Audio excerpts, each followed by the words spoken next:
E a XP vai mesmo colocar R$ 1,5 bilhão no São Paulo? O vídeo de hoje do canal da Nicola responde a pergunta e traz atualizações sobre o Corinthians e o pagamento de dívidas, pelo menos com atletas da base. Quero te contar que o Flamengo rejeitou proposta do Aston Villa. Para completar, o Cruzeiro mais perto de Gabriel Peck, Samantha Mendes, interventora do Vasco da Gama pedindo para sair da SAF do clube, Leila Pereira cada vez mais próxima do presidente da CBF, últimas de mercado, bastidores, finanças, o futuro de Lautaro, quanto o Galo faturou com atletas da seleção equatoriana durante a Copa do Mundo. Tem novidade também sobre seleção brasileira, portuguesa e muito mais.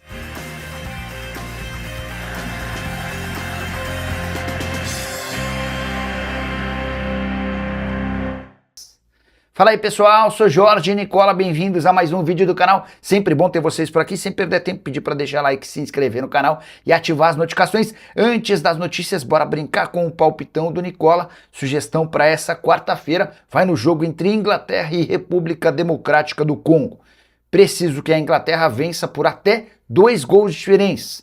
Derrota da Inglaterra, empate, vitória por 1 gol ou 2 gols e tá tudo certo. Para completar, essa combinação ainda depende que Harry Kane e Bellingham finalizem pelo menos uma vez no alvo. São os 2 principais jogadores da Inglaterra. Achei essa opção bastante plausível. E a odd final ficou em 2,37. A gente mais do que dobra o valor da nossa fezinha para pegar o bilhete pronto exatamente como eu estou sugerindo. Só clicar no link do comentário fixo. Faz seu cadastro na mais antiga parceira do canal do Nicola e automaticamente o bilhete aparece prontinho para você. Combinado? Agora sim, bora começar o vídeo com aquele tradicional giro de notícias para contar que a Lusa faz seu último treino nessa quarta-feira antes de começar a viagem para Itajaí, palco do confronto de sábado contra o Marcílio Dias. A portuguesa viaja de ônibus e desembarca ou chega na cidade catarinense na madrugada de quinta-feira. Já o PSG acertou um empréstimo de Moscardo. Jogador que chegou a ser especulado no Corinthians, ele vai defender o espanhol por uma temporada. O volante chegou a ser analisado nos últimos dias por Luiz Henrique, mas o PSG preferiu emprestá-lo. Já Nusa, autor do gol da Noruega contra a Costa do Marfim, vitória por 2-1, você soube, nessa terça-feira, o Nusa admitiu que é fã do Neymar e que vai ser um sonho enfrentá-lo. Abre aspas para o Nusa, é a realização de um verdadeiro sonho, virando realidade. Cresci vendo os vídeos do Neymar no YouTube. Já o Brasil não vencia, ou melhor, não vence uma seleção europeia em mata-mata desde 2002. Hora de quebrar esse tabu no próximo domingo, quando o Brasil e a Noruega se enfrentam. Desde 2002 o Brasil perdeu para a França em 2006, para a Holanda em 2010, para a Alemanha em 2014, para a Bélgica em 2018, além de ter sido eliminada nos pênaltis pela Croácia em 2022. O Brasil também vai tentar quebrar mais um tabu diante dos noruegueses. Em 4 jogos contra eles, são 2 derrotas e 2 empates. No único jogo de Copa, a Noruega venceu o Brasil na fase de grupos em 1998. Quero fechar esse giro de notícias para contar que o México voltou a vencer uma partida de mata-mata na Copa do Mundo pela primeira vez após 40 anos. Foi na noite dessa terça-feira, em casa, com muita gente e fazendo enorme pressão. O México jogou demais e venceu o Equador por 2-0. Agora a campanha dessa edição da Copa, de 4 jogos, 4 vitórias e nenhum gol sofrido. Hora de falar quanto é que o Galo vai faturar com os jogadores equatorianos que estiveram na Copa do Mundo. O Equador de Alan Franco, Minda e Preciado caiu nessa terça-feira para a seleção mexicana. Eles ficaram, cada um deles, 31 dias à disposição da seleção equatoriana. Dessa maneira, cada jogador vai render R$800 mil ao Atlético. A gente está falando de R$2.400.000. FIFA paga uma diária de $5 mil por cada atleta convocado para o Mundial. Como o Atlético ainda vai ter direito a Júnior Alonso, que segue vivo na competição, o zagueiro paraguaio que já tem seu futuro acertado com o clube americano, mas disputa a Copa defendendo a equipe do Galo, o Júnior Alonso também vai render dinheiro, mais do que os R$800 mil dos jogadores equatorianos, até porque o time dele avançou. No próximo sábado teremos Paraguai e França. E dá para cravar que além dos R$2.400.000, mas há algo na casa de R$900 mil do Júnior Alonso e o Atlético já se aproxima de 3 milhões e 300 mil reais com a participação de seus 4 jogadores no Mundial. E ainda não há acordo para que Lautaro Dias troque Cruzeiro/Santos pelo Racing. Só para explicar, o atacante argentino pertence ao Cruzeiro, está emprestado ao Santos até dezembro e interessa ao time argentino. A pedida do Racing parte da vontade de Juan Pablo Vojvoda, ex-técnico de Fortaleza e Santos. Ele assumiu o Racing, trabalhou com o Lautaro nos tempos de Santos e entende que o Lautaro seria um bom acréscimo. O Santos aceita liberar o Lautaro, mas quer que o Cruzeiro concorde com uma redução naquele valor de 500 mil reais pelo empréstimo do jogador. O Cruzeiro quer repassar essa dívida para o Racing e mais. O Racing precisa assumir 100% dos salários do atleta. O pacote final para o Racing ficou caro. Ainda acho que esse negócio vai sair, mas essa foi a primeira resposta do time argentino. Importante registrar que além da vontade do Vojvoda em voltar a trabalhar com o Lautaro, eles fizeram uma boa parceria nos tempos de Santos. Tem também o fato de o pai do Lautaro, Roberto Oswaldo Dias, ter passado com enorme sucesso vestindo a camisa do Racing. Entre 1975 e 83 foram 244 jogos com 51 gols marcados. E a seleção brasileira é a mais zicada da Copa do Mundo. Se duvida, eu explico e justifico. Com a lesão de Paquetá, o Brasil chegou a 6 baixas definitivas apenas nessa temporada. E olha que eu nem estou colocando o Rafinha nessa conta. O atacante do Barcelona se machucou na partida contra o Haiti, mas vai ficar à disposição da seleção nas próximas partidas. Os 6 jogadores que foram descartados por conta de problemas no ano: Rodrigo e Wanderson, jogadores que se machucaram em março. Rodrigo atacante e o Wanderson lateral direito. Militão zagueiro e Estevão ponta, ambos machucados no mês de abril. Wesley se lesionou no último amistoso antes da Copa. Você vai lembrar daquele jogo contra o Egito. Agora, Lucas Paquetá, que sofreu uma lesão grau 2 no músculo posterior da coxa esquerda e também não terá mais condição de participar da competição. Importante registrar que, se a gente incluir o Rafinha, são 7 baixas em apenas uma temporada, ou menos de uma temporada, porque a gente está chegando agora no meio do ano. E o mais curioso de toda essa história é que dos 7 jogadores que se machucaram, 6 atuam pelo lado direito do campo. Rodrigo, Wanderson, Militão, Estevão, Wesley, além do Rafinha. A única exceção é o Paquetá, que até pode jogar pelo lado direito, mas tem como característica principal atuar pelo lado esquerdo. A maldição do lado direito, espero que pare de pregar peças, até porque a seleção, por conta de todos esses problemas, tem ficado cada vez mais vulnerável. Você ainda acha que o Brasil pode ganhar a Copa? Use o espaço para comentário e registra a sua opinião, beleza? E Leila Pereira está cada vez mais próxima do presidente da CBF, Samir Schautti. Vale a lembrança de que ela foi a única entre presidentes de clubes paulistas que decidiu apoiar lá atrás o Samir Schautti. Quando o nome dele foi lançado para a presidência da CBF, todos os demais haviam demonstrado apoio público a Reinaldo Carneiro Bastos, o presidente da Federação Paulista. Qual é a novidade dessa história? Durante a Copa do Mundo, Leila Pereira cedeu pelo menos 2 vezes seu jato lá nos Estados Unidos para deslocamentos de Samir Schautti. Algo que, na teoria, não interfere no futebol, mas na prática causa um zum. Já vi torcedores do Flamengo incomodados com a informação.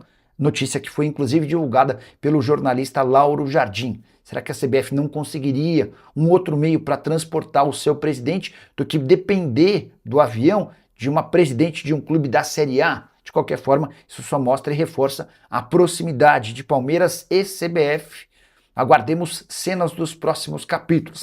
Só para completar, registrar que o Samir Schautti tem aparecido cada vez menos durante o Mundial, porque no início da Copa do Mundo ele foi alvo de uma notícia que acabou causando bastante barulho. O Léo Dias informou que o Samir Schautti foi flagrado com sua amante um dia antes da chegada da sua esposa a Nova York. A esposa dele estava no México e o Samir teria estado, informação do Léo Dias, com sua amante em Nova York. Isso acabou causando alguns barulhos internos nada positivos. E o Vasco tem mudança, tudo porque a interventora judicial da SAF do clube decidiu renunciar ao cargo 6 dias após assumir o posto. Samantha Mendes optou por ir embora da SAF vascaína. Na petição, Para justificar sua saída, ela afirma que decidiu deixar o cargo após um fato grave relacionado à sua segurança pessoal. Vou especular aqui, imagino que tem a ver com a relação de torcedores organizados que foram até a sede da SAF do Vasco nessa terça-feira para tentar encontrá-la para uma reunião e descobriram que a Samantha só havia estado um único dia na sede da SAF vascaína. A Samantha entregou um relatório técnico com as primeiras conclusões dela depois desses 6 dias de trabalho, embora com a observação de que ela só tenha aparecido um dia. Segundo ela, a diretoria executiva segue administrando normalmente a SAF, mesmo com o afastamento do Pedrinho, entre outros. Ela também identificou falhas de governança e excesso de informalidade nos registros das reuniões do Conselho de Administração. Para completar, para Samantha, ex-interventora da SAF do Vasco, há necessidade de aumentar a transparência e regularizar procedimentos internos. Continua afirmando que a tendência é de que o Pedrinho volte, através de uma liminar na justiça, a comandar o Vasco e possa levar a venda da SAF do clube para Marcos Lamaque e José Roberto Lamaque adiante. A saideira sobre o Cruz Maltino, Andrés Gomes, que está à venda no Vasco, excluiu todas as fotos e referências ao Vasco em seu perfil no Instagram. O atacante, que pertence à seleção da Colômbia e não tem jogado com tanta frequência no Mundial, é uma das possibilidades de venda alta do Vasco para metade do ano. E o Cruzeiro está mais perto de contratar Gabriel Peck.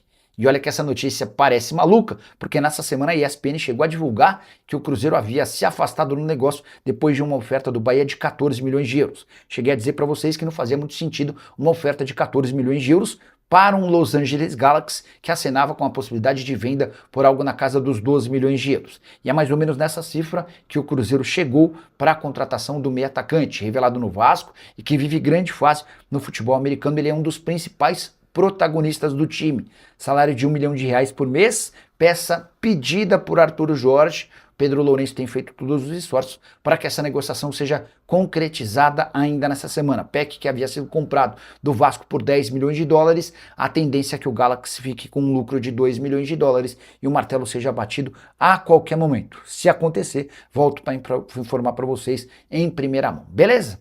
E o Flamengo recusou proposta do Aston Villa. Sim, apesar de 53 milhões de reais ou 9 milhões de euros por Emerson Royal, o Flamengo entendeu que o negócio ainda não é bom. Dá para cravar que Aston Villa e Flamengo seguem em tratativas. O Flamengo teria a oportunidade de recuperar os 9 milhões de euros que investiu quando da compra do lateral direito, que é reserva do Varela. Ele chegou do Milan. O raciocínio do BAP, do Boto, entre outros dirigentes do Fla, é que se vender por 9 milhões de euros, o Flamengo vai ter prejuízo com o Emerson Royal. Isso porque pagou 9 milhões de euros ao Milan, mas teve também de bancar uma série de custos, impostos e a comissão. E a ideia do Flamengo para negociar o Emerson Royal é recuperar basicamente tudo aquilo que foi investido, num pacote de mais ou menos 11 milhões de euros. Grana pequena, diferença de 2 milhões de euros para um clube da Premier League não deve impedir o acordo. O Flamengo está apostando nisso e imagina que o acordo possa ser sacramentado nas próximas horas, quem sabe ainda nessa semana. Emerson Royal, que na atual temporada disputou 40 jogos com apenas 1 gol e 5 assistências. Estou curioso para saber sua opinião. Você acha que o Flamengo acerta ao exigir uma quantia maior para vender o Emerson Royal ou era o caso de levá-lo para o aeroporto para não correr o risco de perder o negócio? Use o espaço para comentário e registra a sua opinião, beleza?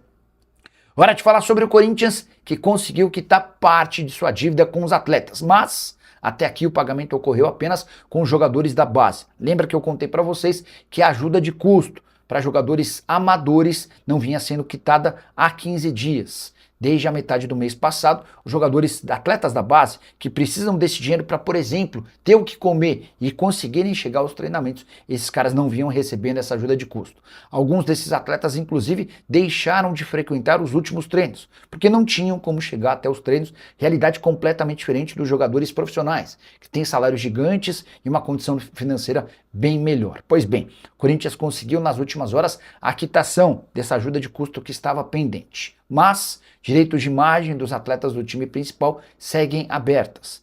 Esse pagamento deveria ter ocorrido no dia 20 de junho, referente ao mês anterior e o Corinthians não se viu com capacidade. Corinthians chegou a atrasar 2 meses dos salários em carteira, esse assunto já foi solucionado. Há também pendências com direitos de imagem das atletas do time feminino. Recentemente o Corinthians chegou a um acordo com a Fatal Fans, negócio que vai garantir pelo menos 22 milhões e meio de reais num contrato de 1 ano e aos pouquinhos essas contas mais básicas têm sido quitadas. Timão que deve quase 3 bilhões de reais e que está impedido de registrar atletas por causa de transfer ban. Nesse momento, por causa de um transfer ban envolvendo José Martínez, dívida de algo na casa dos 7 milhões e meio de reais, que deve ser ajustada muito em breve. Antes de mudar de assunto, só registrar que Lingard, atacante inglês do Corinthians, foi liberado para viajar à Inglaterra. Ele vai participar do funeral do seu avô, que acabou falecendo nessa semana. O retorno está previsto para o sábado agora. Qual a chance de o São Paulo receber um aporte de 1,5 bilhão de reais da XP? Nessa terça-feira, dirigentes do São Paulo e integrantes da XP se reuniram na região da Avenida Paulista pela segunda vez em menos de uma semana. A ideia foi apresentar ao São Paulo a proposta oficial que a XP tem, de um aporte de até 1,5 bilhão de reais, sendo 700 milhões de reais para quitação de dívidas bancárias e o restante dividido entre a modernização do Morumbi e investimentos no time de futebol. A RIMACIS, se concordar com a pauta, vai ter de pagar por esse empréstimo ou antecipação de 1,5 bilhão de reais, 1,1% de juros ao mês, num acordo de até 30 anos. A XP ainda vai ter direito, se o São Paulo aceitar o acordo, a ficar com os naming rights do estádio pelo mesmo período. O RIMACIS agradeceu a proposta e disse que a discutiria com membros da sua diretoria e também com o Conselho Deliberativo e eventualmente até com os sócios.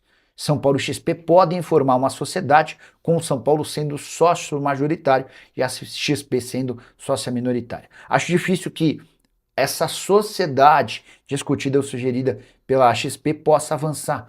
O São Paulo hoje resiste muito a essa ideia de SAF, a essa ideia de sociedade. Agora, se for um empréstimo, uma antecipação de dinheiro, pode haver chance de um negócio acontecer, mas precisamos só fazer a ressalva de que trata-se de um ano eleitoral. No fim dessa temporada, o São Paulo decide ser o novo presidente e é natural que membros do Conselho Deliberativo sejam contrários ao aporte de 1,5 bilhão de reais, até porque isso pode favorecer e fortalecer o nome de RIMACIS. O presidente, que assumiu de forma interina no lugar de Júlio Casares, já se declarou candidato à presidência para os próximos 3 anos. O que você pensa sobre a possibilidade de o São Paulo receber um aporte de 1,5 bilhão de reais? 700 mil para pagamento de dívidas, o restante para modernização do estádio e também para melhorias no departamento de futebol. Essa grana vinculada a name rights do estádio, São Paulo passaria a ter um estádio chamado XP Morumbi e também a devolução desse dinheiro com 1,1% de juros ao mês num acordo de 30 anos. Estou curioso para saber a sua opinião, já uso o espaço para comentário. Só não esquece de deixar like, se inscrever no canal. A gente se encontra assim que surgir notícia. Tchau!